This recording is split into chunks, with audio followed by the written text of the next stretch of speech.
حضرت ابو ہریرہ رضی اللہ تعالیٰ عنہ سے روایت ہے کہ رسول اللہ صلی اللہ علیہ وآلہ وسلم نے ارشاد فرمایا، ہر مسلمان دوسرے مسلمان کا بھائی ہے، اس پر کوئی ظلم و زیادتی نہ کرے، اور جب وہ اس کی مدد و اعانت کا محتاج ہو تو اس کی مدد کرے، اور اس کو بے مدد کے نہ چھوڑے، اور اس کو حقیر نہ جانے، اور نہ اس کے ساتھ حقارت کا برتاؤ کرے۔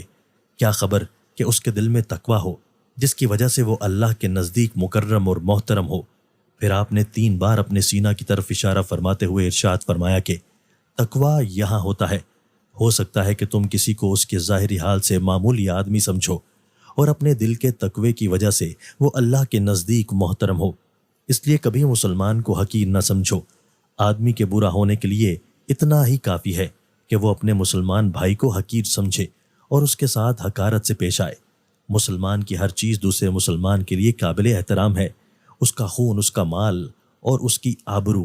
اس لیے ناحق اس کا خون گرانا، اس کا مال لینا اور اس کی آبرو ریزی کرنا، یہ سب حرام ہیں۔